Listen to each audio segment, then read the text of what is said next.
Swimming like a shark in a shrimp tank. Big fish, small pond in the shrimp tank. Welcome back to another episode of the Shrimp Tank, coming to you virtually from Seattle and the great Pacific Northwest.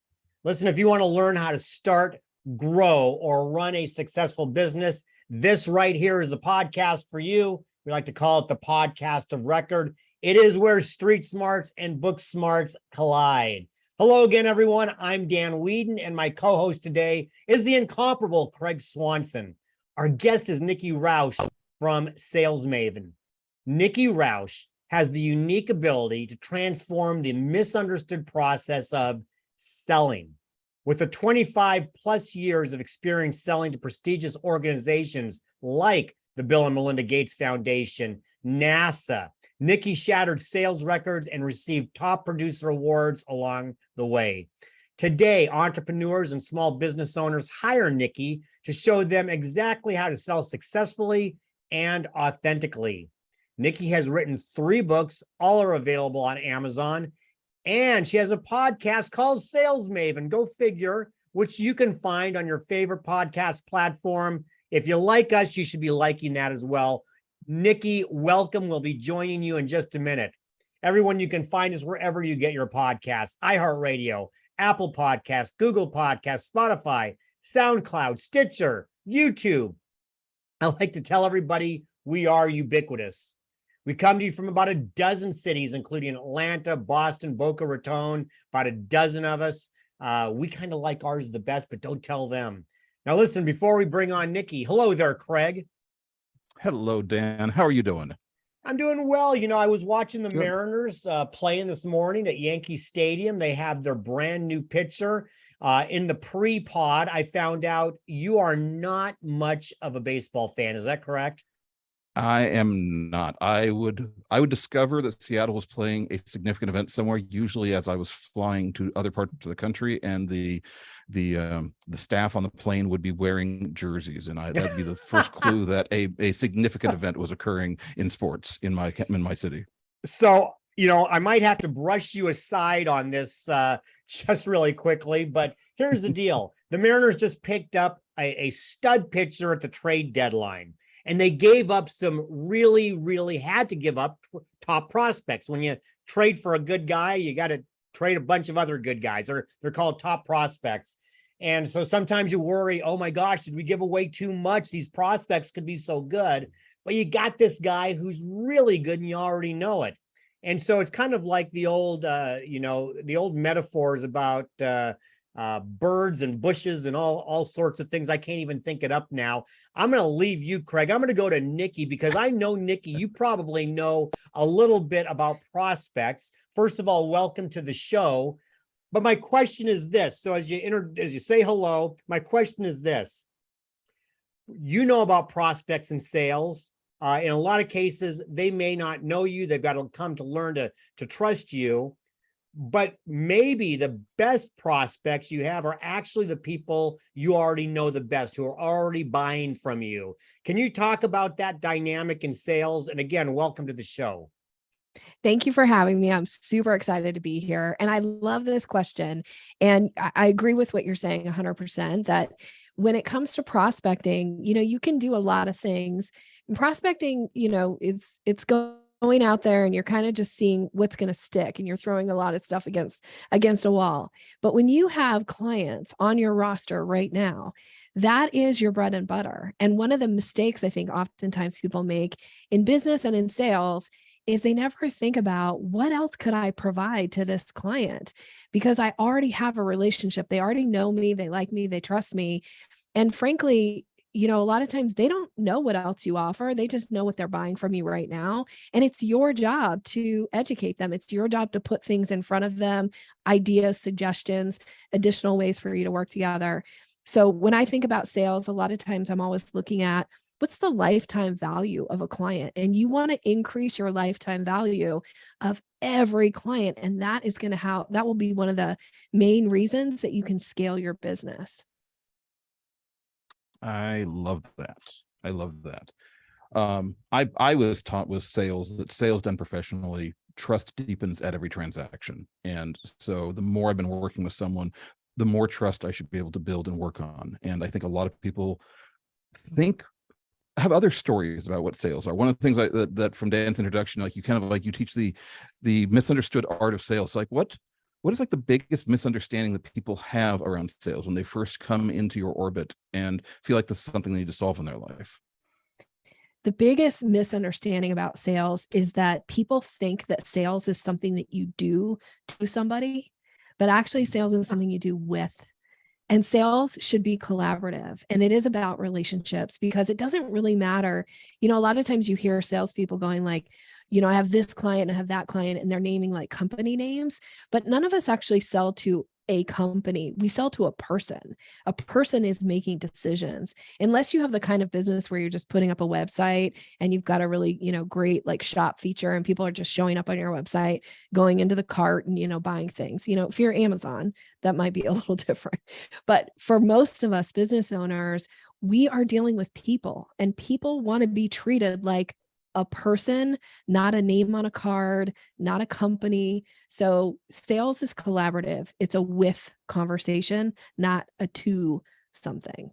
Nikki, it's interesting that you said that. One of the best pieces of advice I got, and this is decades ago, was that it's not a competition. Sales is not a competition. It's not binary in that way. The other thing that I think you touched on is, people, even if you're working for a company, they're still buying from you. So often I think a mistake has been made that the promotion by the salesperson is to the company they work for, rather than, hey, get me Nikki Roush. I need to talk to Nikki. And the company name is not even nearly as important. You just talked about it from that one side. Can you also talk about the importance of the branding of the salesperson as a human being? Yeah, because we want to deal with people. None of us want to be treated like a wallet.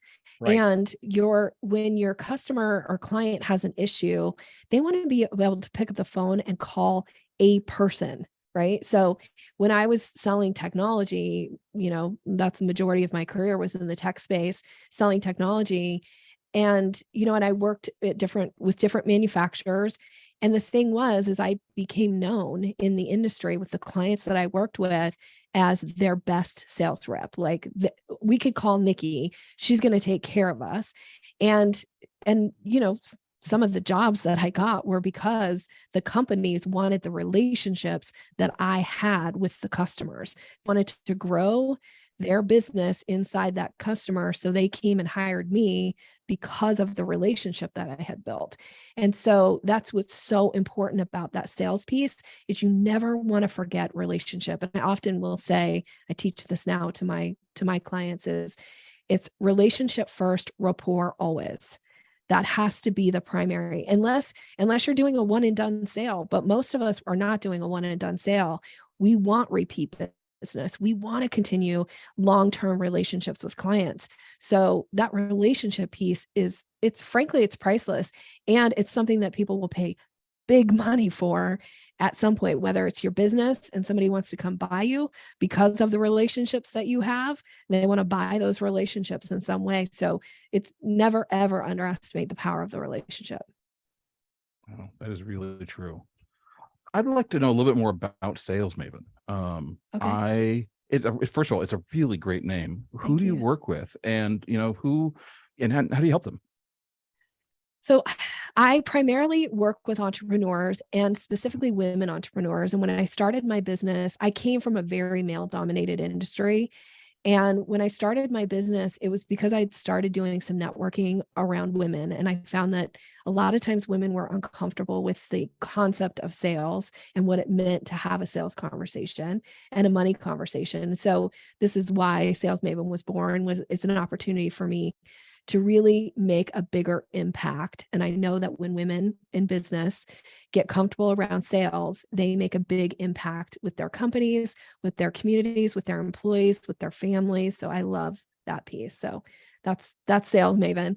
And I work with companies. I still do some corporate trainings, but primarily I'm working with small business owners, and I'm just teaching them how to have more strategic, more authentic sales conversations that go from the place of meeting and getting to the place where we actually exchange dollars for services or product. I love that.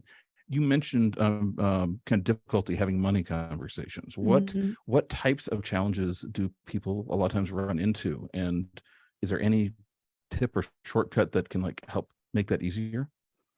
Well, I'll tell you early in my business, one of the biggest ahas was that, and again, I have a pretty extensive sales background, Mhm. and I hear buying signals all the time.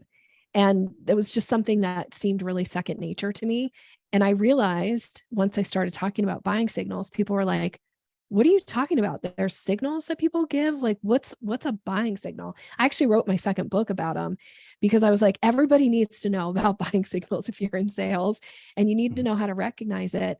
And once I started teaching people how to identify what a buying signal was, and not only how to identify it, but how to act on it, then people were coming back going like, I just booked 3 new clients. I just booked this huge contract. This just happened in my business. Like, all this business started rolling in. And I still get this today in my business. And I'm 8 years in, where people are like, I just got a buying signal from somebody. I invited them to work with me. They said yes. I have a new client. It's like, yes, that's exactly. So buying signal, just to clarify for anybody listening, it's a verbal or nonverbal cue that somebody gives that indicates interest. Doesn't necessarily mean like, hey, here's my credit card, sign me up. But you do, when you get a buying signal, and I can go in as deep as you want on this, but when you get a buying signal from somebody, you have to follow up with an invitation so that they can make a decision to take that next step with you. So it could be something as somebody going, gosh, I didn't realize that you helped people with this. That's something I could use some help with. And I go, great. Let's set up a time. Let's chat more about it. Let's find out what's going on for you. Can we get that on our calendar now? That's me acting on a buying signal and them going, yeah, let's talk about it. And then we get on a call, and then you do the rest of the sales process.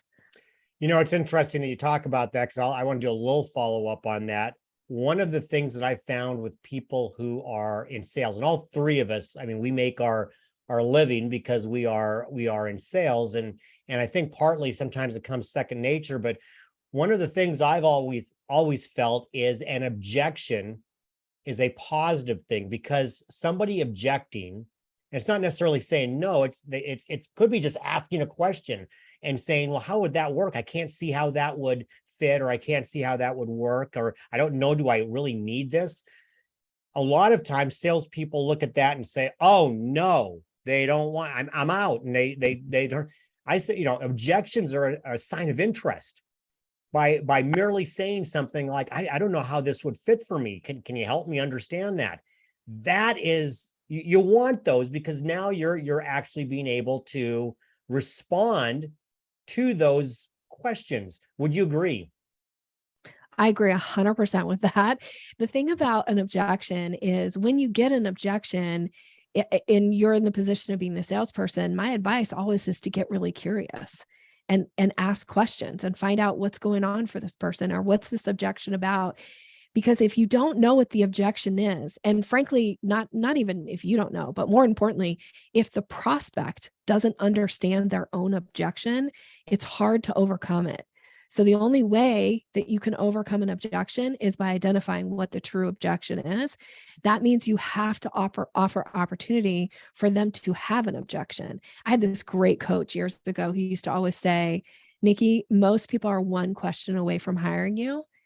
You have to give them the opportunity to ask the question. So your example, Dan, is like, if somebody says to you, like, why would somebody need that? Or I'm not really even sure, like, what would that do? Don't get defensive. Just get curious and go, gosh, here's what most of the clients find, but I don't know. What about you? Like, what's going on for you? And a lot of times they'll go, yeah, I never really thought about it that way. Man, I could probably use that. That would be awesome. Okay, great. Now we know how to move forward here. No, I'm listening. I'm listening to you both from a standpoint of being the person selling, but also being the person buying. I also really like that you talk about buying signals, because if someone, I get so frustrated when I'm working with someone that I want to buy something from, and they won't help me buy. They want to run me through their sales process first. Oh, They won't. yes. Yeah. Um, I guess I don't have a question as much as like how often do you see people basically standing their own ways, basically converting a sale into a no sale because they're so fixated on their role as the salesperson? 90% of the people that eventually hire me, that's one of their biggest problems is that they put up all these roadblocks. They don't mean to. It's not, a lot of times they have blind spots around it. So they're not intentionally trying to be obnoxious or ignore you or whatever. And this is one of the reasons why I started teaching buying signals too, is because once I started talking about them, people would come up to me at events, and I still get this. I still get emails from time to time of people going, "Hey, Nikki, I gave so-and-so a buying signal and they didn't invite me to work with me or work with them. So I'm pretty sure they just don't think I'm capable." And I'm like, I don't think it's that they don't think you're capable. I think they missed the buying signal. And it's super unsatisfying for a prospect to give a signal, whether they realize it at a conscious level or not, to give a signal and not get that invitation. It's kind of like, I just gave this example recently in a group coaching call. I was telling people, when you go to Costco, those of us in Washington, the Washington area, like, well, I think Costco's are everywhere, but I love Costco, like going to Costco and they've got the samples out, right? And the thing about a sample is they don't give you a sample and then tell you to go like search out the product. No, they have the product sitting right there for you to get. It's so unsatisfying for somebody to get a little taste of what's possible for them as a result of some interaction with you, and then not get more or get the full meal deal. So, it's super, like, you never want to leave people feeling unsatisfied with an interaction with you. So when you get a buying signal, even if there's a part of you that's like, but wait, I have this whole script of questions that I haven't gotten to yet. Abort. Like, get in tune with your client. And you got to take your cues from your prospect, because they will give you cues of where they want to go next.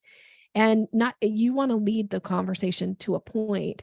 But if somebody is giving you a buying signal and you say to them, actually, I'll give you a real story. I just had this conversation with somebody recently where I was giving an example of, I said to somebody who I wanted to buy, I was ready to buy. I said, "Look, I'm ready to buy. I just need to know what the pricing is." And her response to me is, "Nikki, we'll get to that later." I was like, "What? No, we won't get to it later. You just lost my business, because I'm the prospect. I want pricing.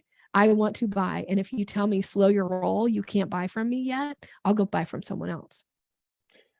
Well, we have a next cue. We're not slowing our roll. We got to take a commercial break. So we're going to take that short break to hear from today's spotlight sponsor. And when we come back with our guest, Nikki Rausch, for our Hot or Not section of the show, we're going to see what Nikki thinks about thank you notes. Don't walk away. We will be right back with more of the Shrimp Tank. And because Barb is still out helping take care of our twin grandbabies, you get me as the producer. So here we go.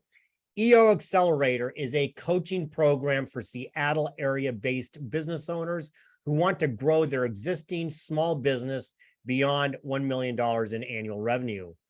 As a small business owner, you face new challenges every day, whether it's deciding how you're going to fill a rush of new orders, especially after listening to Nikki, puzzling out where to find new customers, or sweating about making payroll.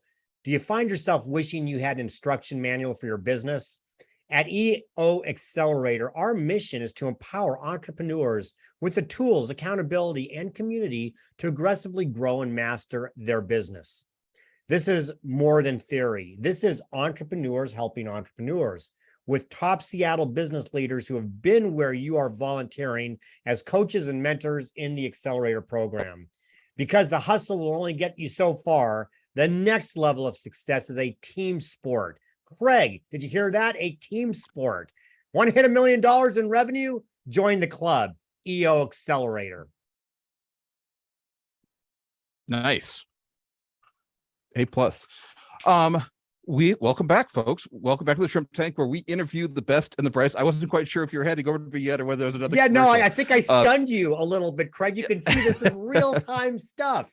Yeah, you're You up. did the handoff and I wasn't there. I did the handoff and I wasn't there. All right. So I'm going to hand it back to Nikki, who is joining us for our next round. Next segment is Hot or Not. You know what, Nikki, I think Craig missed the buying signal there. I think I wasn't clear on the buying signal. Or he just missed it. Nikki, this is where on Hot or Not, where Craig and I are going to pepper you with questions about business, about sales, about life, about Boise, Idaho. Who knows? And you're going to tell us whether it's hot or not and why or why not. So, Nikki, hot or not? Thank you notes. Hot always. Yes, talk about that because and I'll expand on that. Okay. Old school is actually a handwritten thank you note, which is what I meant on this. But there are people who are sending texts, who are using digital, who are in some form or fashion getting back on thank yous. And I guess I'm actually having a bit of a shift that if the person receiving it likes to get it in a text, finds value in any, however that works, it really in the end may not matter as long as you're thanking them. So can you talk a little bit about the old school thank you notes and then maybe where we're kind of progressing in our digital world? So I'm going to say hot to thank you notes. There's never, I don't think good manners ever go out of style. Frankly, I think they're always hot. And I do think you should communicate with your client in the way they prefer to be communicated with. So sometimes that means actually asking people, what's your preference? How do you prefer communications? And if there's somebody that's like, please don't send me paper, so then don't send them a thank you note, but there's nothing wrong with sending it in an email or in a text. And now back to the handwritten, thank you note, that goes a long way nowadays because it's so unusual. I mean, most of the things that come in the mail to me are, things that I'm going to throw away, but we don't get the kind of mail that we used to. So a thank you note is kind of, it really stands out nowadays.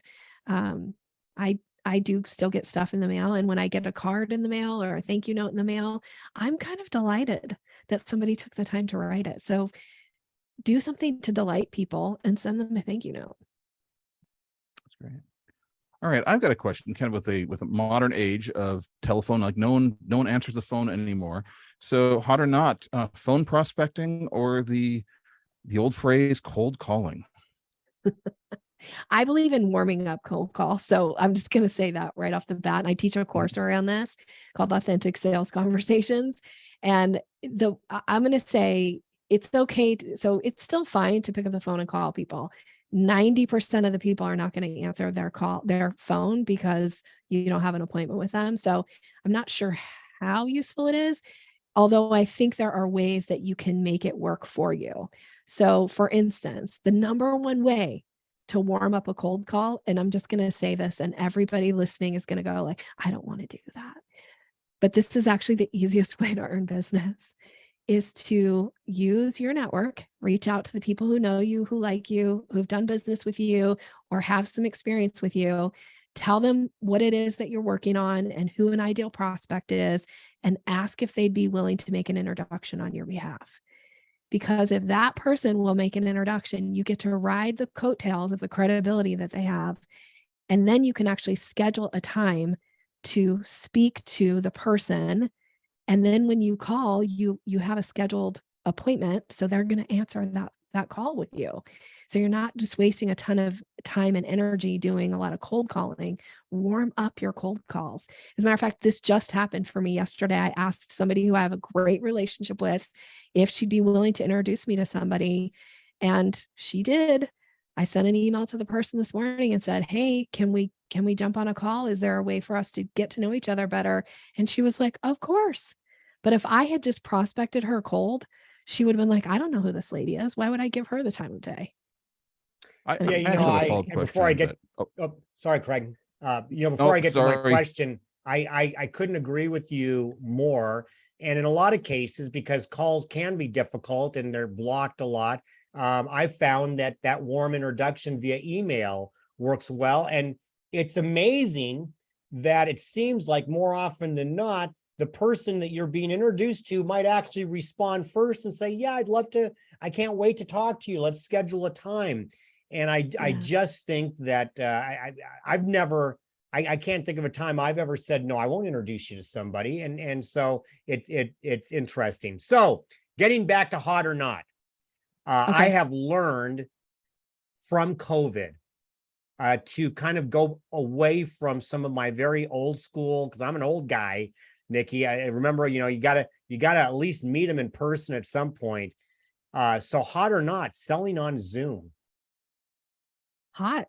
Yeah. You got to sell when you have where you got the prospect. I live in Boise, Idaho now, but I was in the Seattle area for 27 years. And my business, initially, when I was building my business, I was doing a lot of local networking and building my business local in the Seattle area. I can move to Boise and I have clients around the world. Many of them I've never met in person. Many of them I'll probably never have the opportunity to meet them in person. And we have long-term relationship, years and years and years. I've had clients who've worked with me now for, 8 years. I've never met them in person. So you better believe on Zoom, if I have an opportunity to offer them something that's going to benefit them in some way in that call, I'm going to offer them next steps of how to work with me. Quick follow-up on that, and because I agree with you 100%. I've completely changed my business. I talk more on Zoom than I do on the phone anymore. But I think this is really important because in the old days, we'd want to make sure that we were dressed in a manner that befit what we wanted to do. Now today with Zoom, it can be a little bit more casual. However, I find that folks who don't put an effort into lighting and audio, it's not even what they're dressed. I mean, you could see somebody in a suit and tie. But if they don't put the effort into how they're heard or how they're seen, that comes across in a very negative way. Can you talk a little bit about, do you help people by talking about how you come across based on audiovisual? Yes. So I do teach a course around the power of the first impression. And the fact of the matter is they say that people make up to 10 judgments in the first 10 seconds of meeting you. So you want to do everything you can to set yourself up for success and be ready. So when you get on camera with somebody, they're making judgments. They're making judgments about all kinds of things, whether they'll admit to it or not. That's human nature. We judge. That's kind of the, based, like, kind of been born into us. This is just who we are, evolution. We make judgments about people. So set yourself up for success. Again, I mentioned earlier, I sell a lot to women and I work a lot with women. And one of the things I teach them is when you get on Zoom, you don't spend a bunch of time primping and fixing your hair and doing the lips and the whole thing. It's like, you're in a meeting right now. Like, yes, you can see yourself like it's a mirror, but turn that off if you need to, because if it's making you primp your hair, you wouldn't do that in a live meeting, a sit down coffee chat with somebody. You wouldn't have a mirror out primping your hair and fixing your lipstick and, and making all these adjustments. So you do not do that on Zoom either, because that sends the message, I'm more interested in what I look like than how the conversation is going and being invested in you.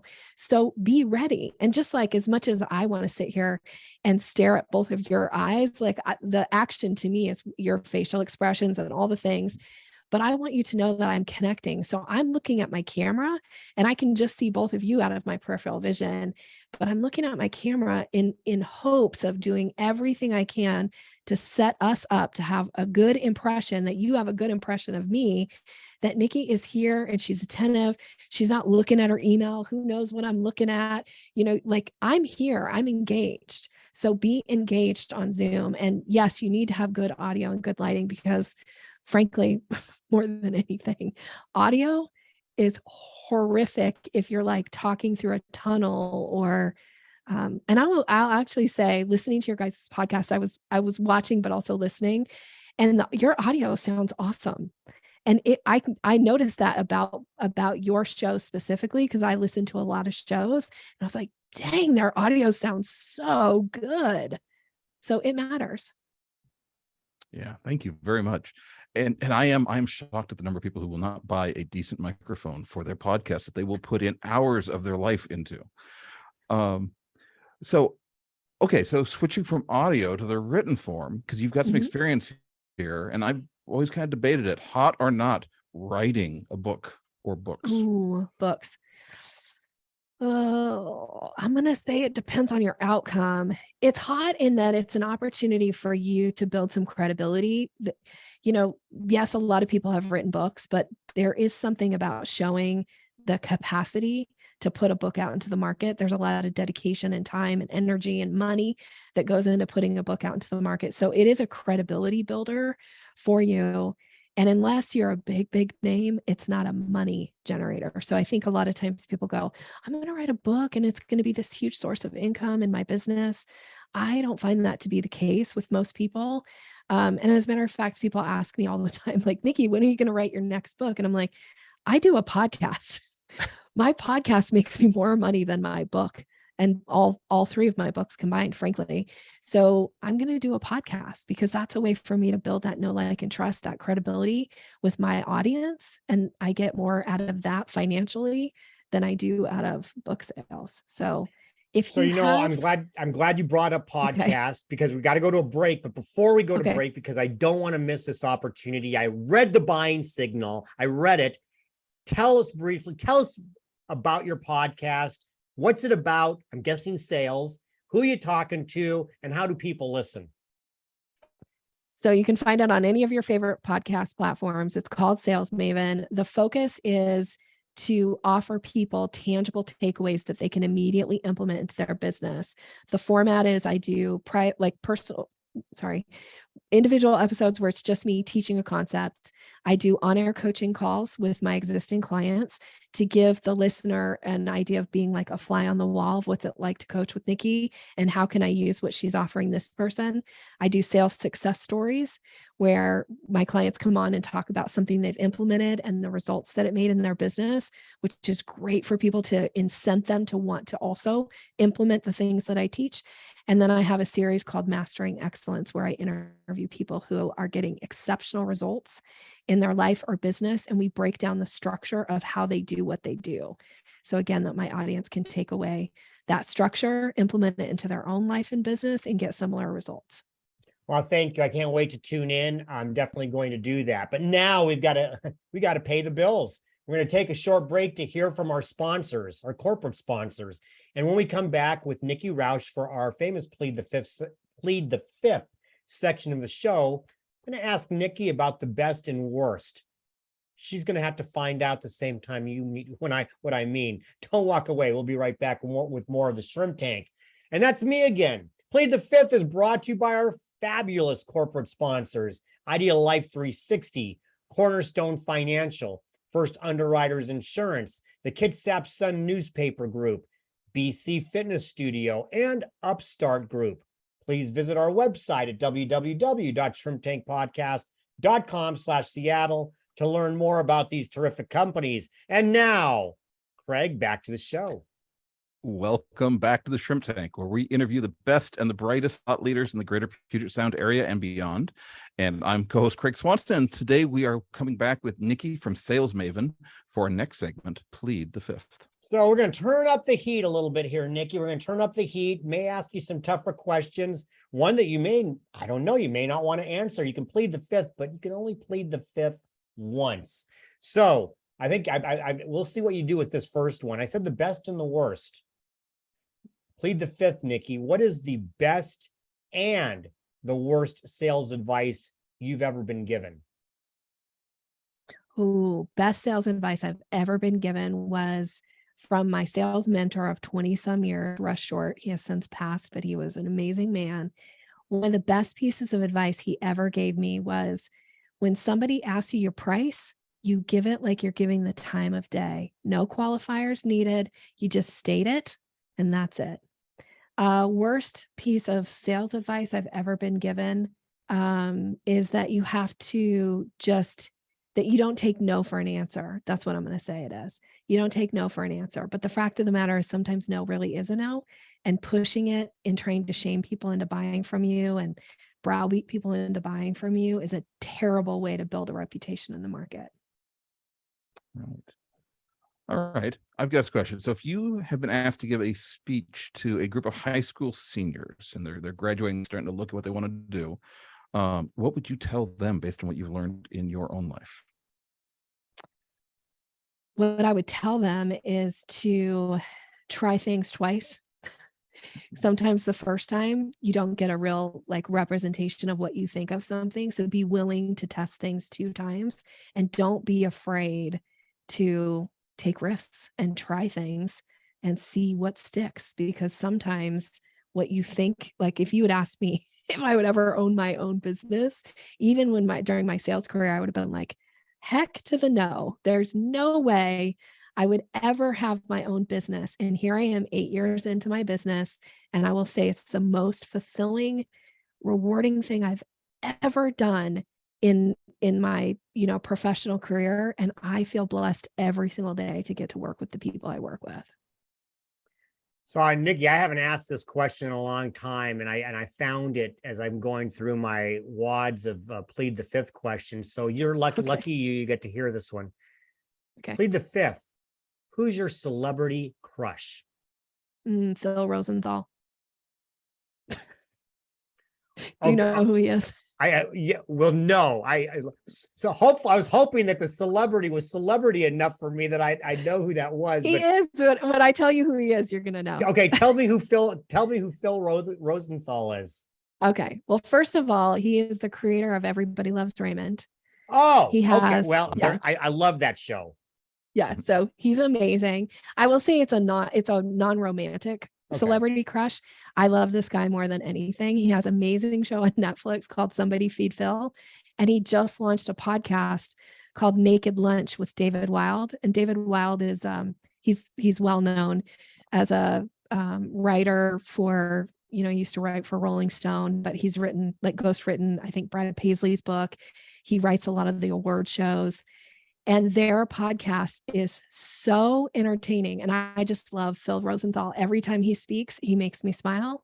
And I just think he's the most amazing human. Well, I'm going to find him because I love Okay. Everybody Loves Raymond. And Yeah. I've heard of Somebody Feed Phil, and I hadn't gotten to that yet. Now I'm absolutely. Craig, can I ask a quick follow-up since we're talking now? Oh, go. What do you go binge for it, watching? Go for it. What's your big binge watch? Oh, well, we binge everything in our house. I think right now we're watching something called The Designated Survivor with Kiefer Sutherland. Yeah, We just yeah. started it. Yeah. Somebody was telling us about it, but we Yep. binge all kinds of things. All-time favorite show on Netflix, or not Netflix, on Apple is Ted Lasso. If you haven't seen Ted Lasso, Oh, one of my favorites. I think it's one of the best shows ever made, Fantastic. period. Cool. Well, I'm going to turn it back a little bit more to the sales and business. Can you share with us, because I'm boring that way, share You're with us perfect. a time that you're great at sales. Share with us a time that you've turned away a potential client and why. Let me think about a specific time is I had somebody reach out to me and she said, I have 19 leads that that came in from a marketing standpoint. And I have a program that's launching in 2 weeks. And I need you to tell me how to convince these people to buy from me. And I was like, well, first of all, I don't believe in convincing people around sales. I don't think it's your job to convince. I think it's your job to earn business. And having sat on these leads and spent all this money on these leads and just having had them sit there, and now you have a program in 2 weeks and you expect all these people to buy from you is unrealistic. Can I teach you how to have conversations, how to build rapport, how to have potential sales conversations? Yes. But it was like, I got to convince people. Anytime somebody says to me, how can I convince people to buy from me? It's a huge red flag for me. So I call it blessing and releasing. I respectfully decline working with people, and that's my bless and release. I love that. I've got one last question for you, then I'm going to give it back to Craig, and then I can't believe how quickly this has gone. But I'm going to ask, one piece of advice for people listening to this who may be afflicted with it, I don't know that the three of us are. Sales is really about confidence in yourself, in your product, in your service, whatever it is, because sales is a game of failure, right? I mean, this is we're talking about baseball. If you're really, really good, you're getting out 7 out of 10 times. It's a game of failure, and you have to have confidence. What do you tell folks who are challenged with that? And look, I know you work with a lot of women. I raised 2 of them. I've been surrounded by women my entire life. And as confident as they are, I know that women especially can struggle with confidence. Talk to me about how you can, what you tell folks who are really struggling, not with the product or service, but just the confidence. Well, I think a lot of times the thing that people are so afraid of is they think that a no is rejection. And so, gosh, who wants to be rejected? Not me, right? So I just won't sell because then I won't get rejected. And so a lot of times I reframe it and I give this example. Imagine that you went out. I think actually you told me before we started, you would have gone to lunch, but let's say you'd gone to a sit down restaurant for lunch and you had this really amazing meal. It was super satisfying.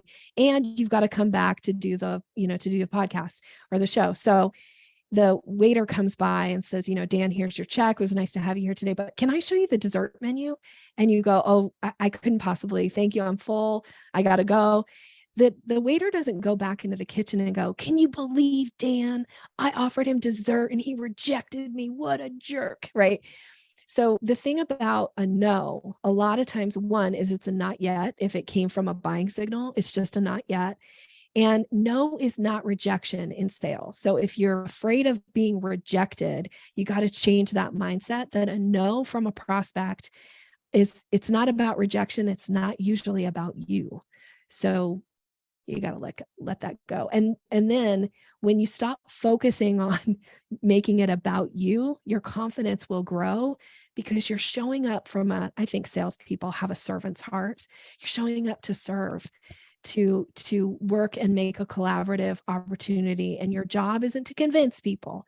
Your job is to put opportunities in front of people and allow them to decide to take what it is that you're offering or go about their way, bless and release. So I think confidence will be boosted when you stop focusing on you and rejection and you focus on the client. I really love that as an answer. Yeah, it is not about me. And when I'm making it about me, all of a sudden I'm taking my eye off the ball, which is helping whoever it is I'm helping. Nikki, thank you so much for being a guest on the Shrimp Tank. This has been really lovely. For people who are intrigued and are drawn in by listening to you, where should they go to find out more about you? Well, I'm going to wrap it around a gift that is about boosting confidence. How about that? And it's my ebook called Closing the Sale. And it's all around tips to boost your confidence in that sales conversation. You can get that by going to yoursalesmaven.com, which is my website, and then /shrimp for your listeners. So yoursalesmaven.com/shrimp. You'll get the book, then we'll be connected. And the only other way I would say is, check out the podcast Sales Maven. If you like some of the things that I gave here, ideas today on the podcast, you'll hear more of them on my podcast too. I love that. I've got that bookmarked. And for everyone else that's watching us, you can check out the replays of this and all of our past episodes at shrimptankpodcast.com/Seattle. And make sure to bookmark us in your favorite player. I use Overcast, but it could be Google Player, it could be Apple Podcast, whatever it is. Make sure you're following the Shrimp Tank. And please follow us on whatever your social media of choice is. Instagram, Facebook, whatever.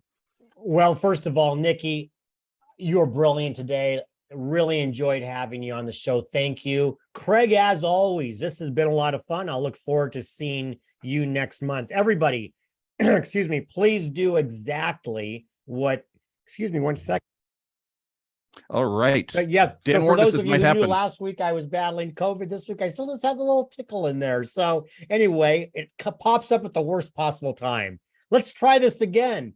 Next week, our next show will be on Wednesday, August the 10th.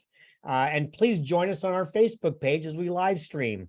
Our guests will be Katie and David Cartham, owners of Little Richard's House of Donuts. Now, I know Katie and David well, I'm going to see if I can get a donut because we're doing this virtual. I'm going to see if I can get a donut in advance for the show. Michelle Bomberger will be back next week as our co-host. In the meantime, please be safe, be well, and be prosperous, because until next week, the shrimp is back in the tank. So long. I've been feeling like a shark in a shrimp tank. Big fish, small pond.